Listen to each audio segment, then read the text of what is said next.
It's a brand new year, and like everyone else, we want to have resolutions. We want to be a better person, specifically a better person behind the wheel. Seeing as we are a motoring website, we want to talk about the 12 dangerous driving habits to let go of in 2023. I'm Eric Tipan, the executive editor of AutoIndustriya.com. And I'm Vince Pornelas, the editor-in-chief of AutoIndustriya.com. And yes, Eric, you're right. There are a lot of things. When we were coming up with this list, there really are a lot. We came up with more than 20 right away. It's definitely more than 12, but for purposes of to be concise and be brief, we'll keep it down to 12. Right. We'll keep it down to 12. Maybe you can work on these things one thing per month at a time, whatever you want to do. But we all want to get better because honestly, we're all guilty of some of these things. I know I am.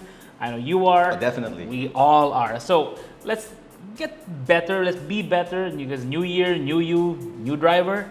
But no one's going to do it for us. So we thought we'd start with the number one. That's right. It's staying on the passing lane. Now, Eric, what is the passing lane? Well, the passing lane obviously is the lane where it allows you to overtake slower vehicles. In the Philippines, that's the leftmost lane. Now, I've seen drivers enter the S-Lex or the N-Lex and right away merge straight into the pass lane and stay there at roughly 65, 70 kilometers per hour. Yeah, that is actually something very, very dangerous because you're not supposed to be, in Counter-Strike terms, you're not supposed to camp on that lane at any speed. You're supposed to get in that lane, overtake the vehicle in front of you, and then get back into the second lane. We actually have a joke now because everyone calls it the fast lane on the left, but you end up with the fast lane, and then on just to the right of it, in our country, it's faster, and then you have fastest, which is very dangerous and very wrong. So if you're going to use the expressway, please get on the fast lane, on the overtaking lane, and then come back in once you're finished overtaking. That is what it's for. It's not anyone's business to get there, even if you're on the speed limit, to stay there because saying, hey, speed limit naman tayo eh, ba't ako aalis dito? No. It's not supposed to. That's why it's called the pass lane, not the fast lane. Quick question, Vince. Which expressway implements the pass lane better? NLEX, SLEX? Ooh, that's a hard one to judge. Honestly, I've never seen anyone be apprehended for staying on the passing lane, which is why it also falls on the NLEX and SETEX and all of the toll management groups to actually enforce this more strictly because it really is dangerous. So yeah, we'll start with that. All right, so that's number one. Let's go to number two. Not using your turn signals. That's something where the Philippines is notorious for. It's like when you're playing cards, Posoy, for example. You want to hold it. You don't want to activate your signal right away because someone else will block you. Very, very dangerous, guys. Driving on the road, it's all about cooperation. We want to avoid collisions, and a lot of the accidents here are really slow collisions. Now, there are some that are exceptions that are really fast, but there are a lot of slow collisions, very avoidable if you just use your turn signals and if you just give a little bit of way, a little bit of give and take. That's really all it takes. Which takes us to, actually, I'm going to skip some so that we can tie it in with number two, increasing speed when being overtaken. A lot of people, we were just talking about this, you don't want people to merge into your lane, so that's why you shut that little space down, which leads you also to tailgating, which we'll talk about later, but we'll stick to increasing speed when being overtaken first. That is actually, if you look at Republic Act number 4136, You're quoting the law today. Republic Act RA 4136, it actually specifically says that this term, increasing speed when being overtaken. If someone's overtaking you, and then when you see them pull out, you suddenly go speed up to try to get them. No, very dangerous, very illegal. But again, it's a matter of enforcement, and it's something that it's hard to really enforce here in the Philippines because it is one of the most dangerous things. It's basically you end up racing on the road. There's no difference. You're both going to go fast. One's trying to overtake. You're trying to prevent him from overtaking.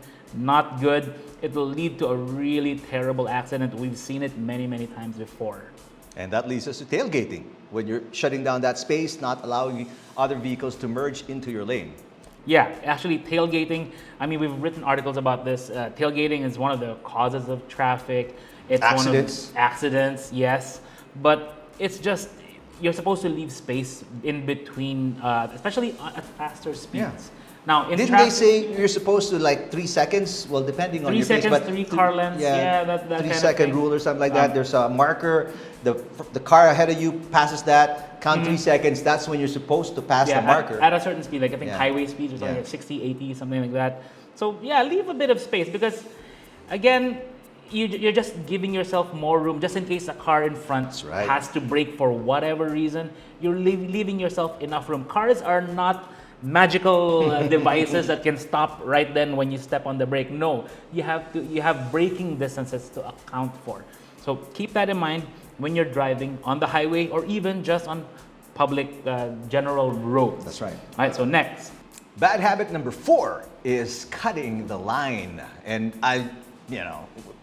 we're all guilty of this. Yeah, we're all guilty of this. I mean, it's You see it the is what queue it is. to somewhere like a toll gate or a queue to another lane to, I don't know, maybe get out of the expressway or to turn right. And then because it's all the way back there, you swerve and then you try to come back in at a forward position just to get ahead of the line. Yeah, and it's something that's very clear here in the Philippines, no matter where you are. More especially when you're in traffic or in the city, it's very, very prevalent. And to think, when we go abroad and drive, we follow all the rules. Actually, you don't even have to drive. Yeah, you go to Subic, you don't even have to take a plane. You go Yeah. to Subic, everybody is, following rules and regulations. You go to the States, you go to Singapore, you go to Japan, everywhere, you follow a line. But why can't we do it on the road? So, yeah, that's number 4. All right, number 5 is weaving in traffic. Ooh, yeah, Eric, you brought this up. Basically, it's also when you change lanes frequently and unnecessarily just to try to get ahead. It's dangerous because there are other cars in other lanes, right? And you might cause an accident, a little nudge, a little bump, because you're trying to look for the faster lane when, especially, this happens a lot, especially when traffic is slow and there's somebody in a hurry. Majority of us are always in a hurry, but there's always this one guy just trying to find out of the 4 lanes, just trying each lane, crisscrossing the entire highway, looking for the faster one when there is none, thus causing traffic and maybe could cause a collision as well. Yeah, and you also have to keep in mind that when you switch lanes all the time, maybe a bit too much, well, sometimes there's a motorcycle right there splitting that lane too. So, or even a pedestrian, especially the ones who weave and then end up counterflowing. That's right. And then the pedestrian or even a jaywalker, doesn't matter really. But when they're looking the other way, they're not expecting you. Bad things happen when you do all these kinds of maneuvers. So keep it down to a minimum, right? Next, ignoring road signs and markings. Now, a lot of us are guilty of this, but me personally, just respect, for one, the pedestrian lane. Yeah. If you see a pedestrian lane, the zebra stripes, come to a stop, or at least evaluate if there's somebody crossing. And if somebody is about to cross, just come to a stop. It could be anyone. Yeah. It's just like, it's simple. It's just road markings right there, stop. Don't block the intersection. That's the one that really gets me. The one with the X mark. Yeah, the yellow intersection or even red sometimes. Don't block that because what you're causing is traffic. You're basically pissing everybody else off by being there, right? By being stopped there. There are more signs, but really, yeah, those are the 2 big ones because you see this a lot on the roads. You see this happen very often. All right, next bad habit is honking too much. There's too many horny people in the Philippines. Yeah. But is there a law, because there are in other countries, but is there a law in the Philippines telling you that it is illegal in some areas? I know they have posts, signs near schools, near churches, don't honk your horn, but is it actually breaking the law if you do? I'm trying to think if presidential. You're the RA guy in this episode, so it's okay. Wow, wait. It's a PD today. I'm trying to remember if it actually applies to actual horns, but there are there is a law thing about noise, but I'm not sure if it applies to this one. So if you're a lawyer, let us know in the comments. I know there's a presidential decree about this from like the 70s or early 80s. So let us know in the comments below which one that is. But basically, yeah, there's a no, don't make too much noise kind of thing Okay. there. So our producer just weighed in. It's PD96, but we're not really sure how it applies. So again, if you're a lawyer, let us know. It's a good conversation to have if you use your horns. I mean, in the Philippines, generally, we don't use horns as much as other countries. I can tell you now, if you've been to Vietnam or India, oh my, the use of horns there. But because is pretty mostly nuts. of the motorbikes, right? Motorbikes in general. Oh, here you go. All right, here we go. Okay, Presidential decree. 1973. Unlawful. Did I s- Yeah. Wow. Unlawful. The use attachment of sirens, bells, horns, whistles. That's more of the attaching. It really depends on the use, but yeah. Weigh in the comments. We'll All right. see what happens. Let us know. Okay. Thank you, Number Nico. Yeah. number 8. Next one is reversing when you miss a turn. Yeah, this one is something that you will, for example, if you're on the expressway, on the highway, Mostly. you are supposed to be going in one direction only, but there are times, and it's actually a bit more frequent, when you, there are people who... It happens a lot in new exits. Not so much after the exit has been there for Yeah. quite some time, but in new exits, I see it sometimes. Yeah, I see sometimes, but when people like miss an exit and then they back They up reverse. to try to get On a- the same lane too, they just reverse. Yeah, that's pretty bad. And I know of someone who was actually, I think he was killed in that one, but there was there was a guy backing up. I think it was at San Fernando Pampanga exit, northbound. Someone missed the exit and then was reversing, and then a motorcycle. That's it, because you don't expect it. It's like, even though your hazards are on, you don't. Okay, another one. Another scenario that this happens a lot is you're not you're supposed to be in the cash lane, but you enter the RFID lane.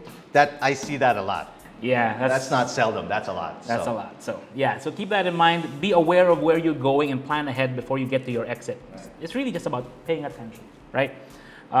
Number 10. Oh, we are all guilty of this.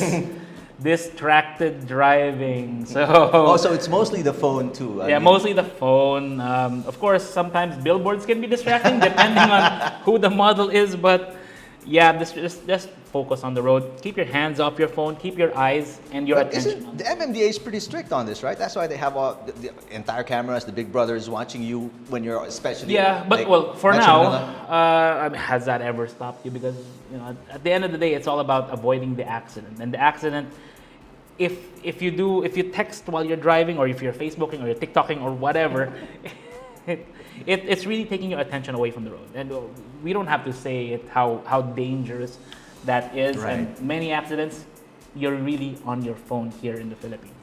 But over in Davao, I believe they have a very strict fine if you're caught even holding your phone while in traffic. Like just even touching it? Yeah, What if, yeah. like you're That's checking like if it's fully charged That's a or something? 5,000 fine. Wow. And speaking of the MMDA, they actually suspended one of the rules, not just MMDA but everywhere else. But the NCAP, the no contact That apprehension. apprehension, right. So that was the one that was supposed to do it. But even if you're at a stop, let's say on EDSA, the MMDA can't. see you, they will. Yeah, they will you're not apprehend supposed you. to touch it, even Yeah.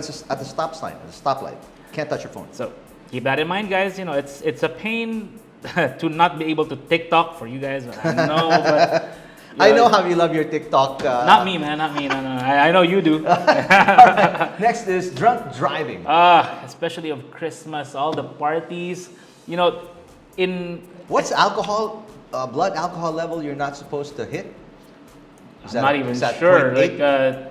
Like Point- yeah, 0.8. 0.8. 0.08. 0.08. 0.08, Yeah. okay. It's like, let's say what, 3-4 beers?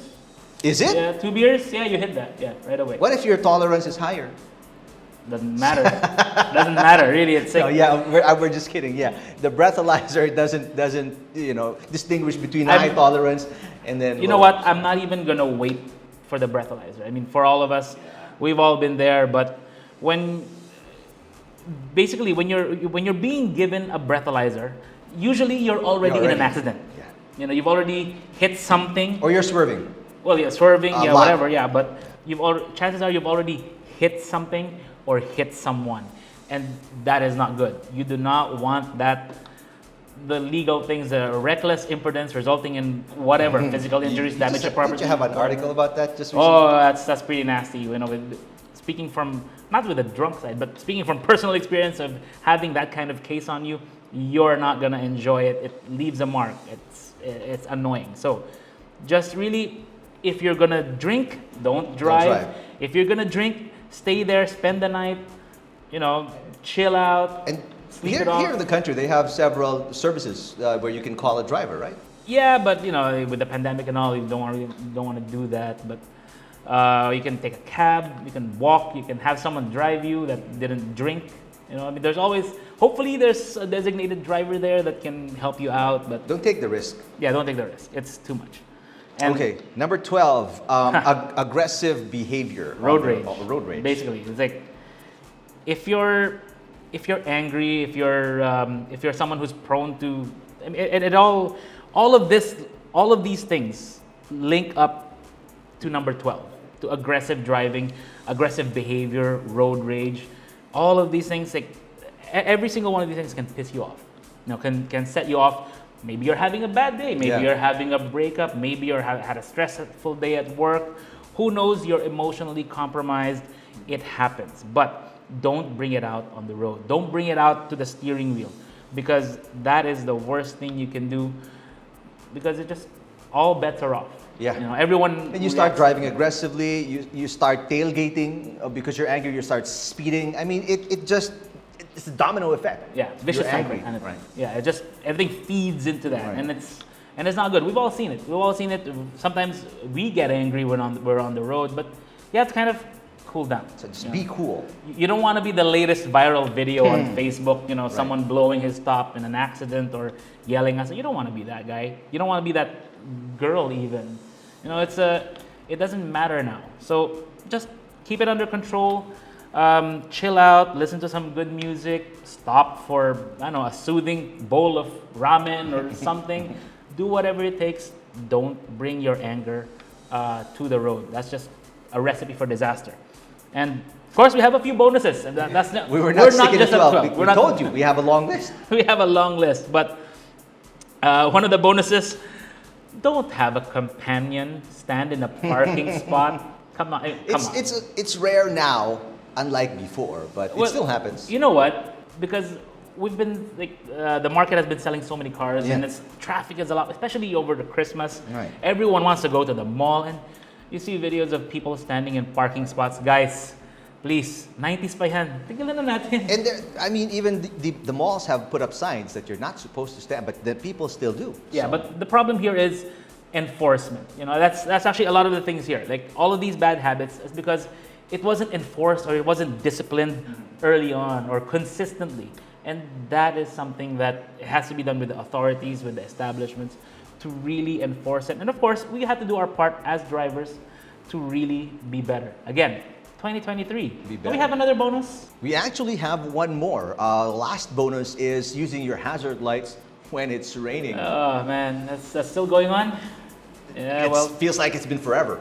Yeah, I mean, well, especially you do more of the highway driving than I Right. do, because where you live, you always take expressways. And there have been so many articles from so many outlets talking about this, but still, I mean, when it pours, when it rains really hard, you still see a few cars out there turning on their hazard lights. Now, again, we understand why. We understand why people do this, but that is what something called a rear fog light is for, right? But if your car does not have that, don't worry. Just turn on your headlights, your primary lights, because that will activate the taillights in the back. Do not turn on your hazards. Why? Well, it robs you of your signals. Again, turn signals. Again, item number what? 2, not using your turn signals. You can't use your turn signals, or who knows, maybe some car maker developed a new feature that disables the turn signal, the hazards when you use your turn signals. I don't know. I've never seen one such feature. Let us know in the comments below. But again, driving in the rain, use your headlights, use your fog lights. And another possible outcome is people might think that your car's broken down, because that's what you do when you're broken down on the side of the road. You turn your hazard lights on. So in zero visibility, they might not be able to judge and then start to move away from you and then cause an accident. So So many things can happen when you do that. So try not to use your hazard lights when it's raining. Again, these are just but a few of the things we've observed on the road from our years and years and years of experience on the road. So keep those in mind. Hopefully, we can all be better drivers this new year. Eric? And we'll end on that note. Be better drivers for 2023. For Vince, I'm Eric of AutoIndustriya.com.